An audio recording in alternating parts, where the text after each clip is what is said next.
Hello friends, I'm going to narrate today a non-fiction story. The novel, which was published in 1982, with the name Schindler's Ark, written by Thomas Keneally. It was published in Australia first, but it is mostly known and popularly known as Schindler's List in America due to film adaptation by Steven Spielberg. This historical fiction is based on Nazi Party member Mr. Oskar Schindler, who saved almost 1200 people, 1200 Jews from the German and Poland concentration camps. This story is created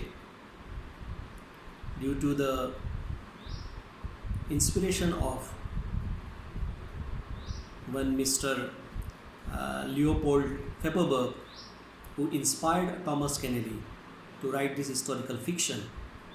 Means he forced him that let people know what are the horrors of Holocaust made by Poland and Poland and German in concentration camps. He also made extensive research by meeting people who know Schindler personally. The book starts in 1943 as it is shown Schindler as a Czechoslovakian factory owner, and he is on his way to dinner with Amon Goeth, who is a Nazi leader of Pasjau concentration camp in Krakow, Poland. As Schindler is moving towards his villa, he observes a lot of headstones have been destroyed of Jewish graves. And when he arrives at the villa, he finds the Jew musicians and along with police and prostitutes. He meets Amon's maid Helen Hirsch, who is beaten by him, and Helen requests Schindler to save her sister, to found her sister and save her, because she informs that she has lost her sister. Then the book goes back to 1908 from Schindler's birth in Austria, a small German-speaking town. There, Schindler is pursuing his engineering degree because he wants to take over his father's company, which is famous for making farming equipments. He marries, but his marriage is failed with Emily. Schindler then moves to Krakow in 1939, and he becomes familiar with one Itzhak Stern, a accountant who is Jewish, and he is very valuable to Schindler as far as contacts are concerned. As the final months of the years are coming near, Jews must register themselves with the Nazis, and the atrocities of the Holocaust begins very seriously. Schindler purchases a factory on advice of Itzhak Stern, and on his advice also he hires many Jews as slave laborers. By the end of the year, Schindler is making friends. He makes friends with or he becomes friends with Nazi officers, often bribing them. He bribes them because he wants their support and protection. In 1940, Jews of Krakow are forced into a ghetto, and harassed more and more in the concentration camps. Although there are public statements and threatening signs that anyone who helps Jews, he will be also put into the concentration camps, or he will also forced into a ghetto. Schindler tells his workers that not to worry about all these threats. They are safe with him. Schindler is arrested due to a discrepancy in financial records, but he manages to escape and frees himself by bribing those officers, Nazi officers. He is again arrested when the party is thrown by his workers, but again he manages to escape and free himself by making arrangements, by offering bribes to those Nazi officers.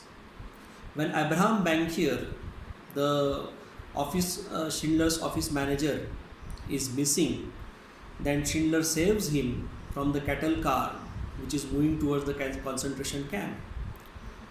He sees that one girl is looking or witnessing the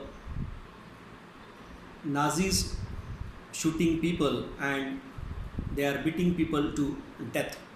This is the turning point when Schindler realizes the horror and the atrocities of the Holocaust by Nazis and the planned action of Nazis toward Jews.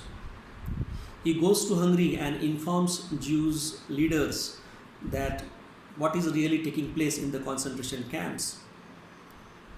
In Pajo, Goethe becomes the head of the labor camp, and in one night it is so horrible to learn that almost 4,000 Jews are killed who are trying to hide and escape from these concentration camps.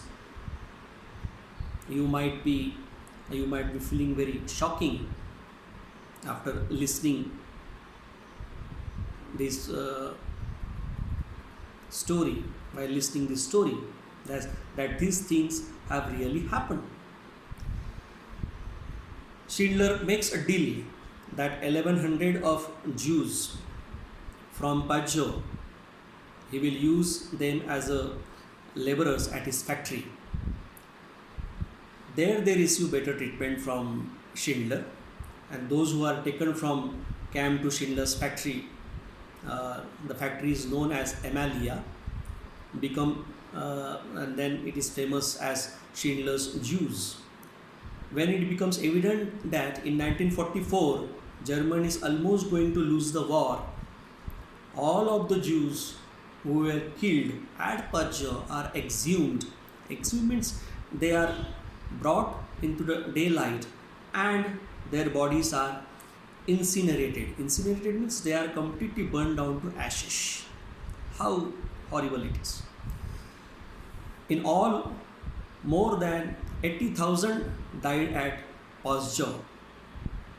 Aware that their own safety is at stake, Schindler's Jews are nervous by working at Emalia. With the Russians approaching, Schindler takes decision to move his workers to a safer place.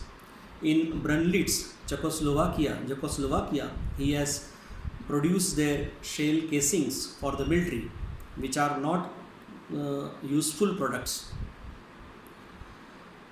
What becomes known as Schindler's List is born when he convinces Goethe to sell him the workers he has been using at Emalia. The list saves the lives of almost 1,100 Jews, about 300 of whom are women. The men on the list arrive at Brunlitz, but the woman, Helen Hirsch, and her sister are mistakenly sent to Auschwitz.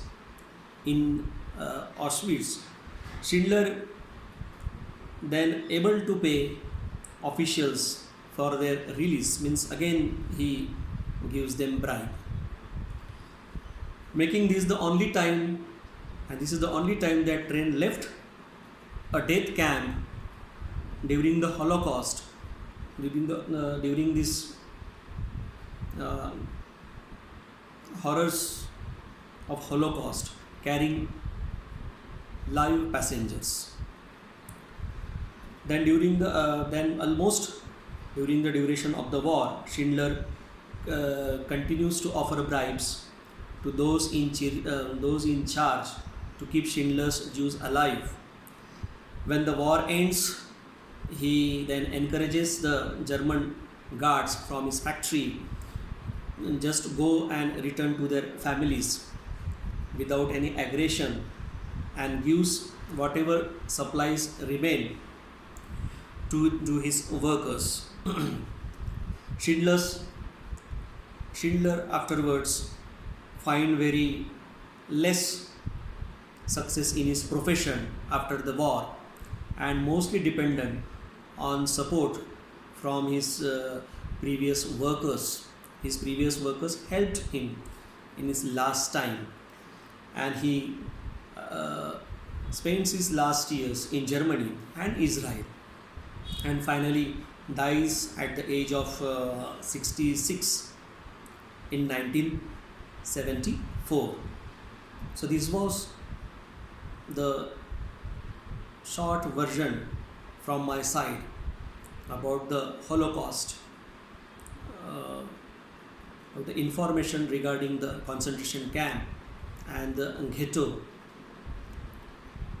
which is not known to many people, but through the Schindler's List or through the Schindler's Ark by Thomas Kennedy, we are coming to know all the details of the Holocaust, how horrible it was, and we feel that we can feel the same, that how that atmosphere might be at that time. So thank you again that I was able to tell this non-fiction story. Listen it carefully so that you can understand the horrors of the concentration camp in Germany and Poland. Thank you, friends.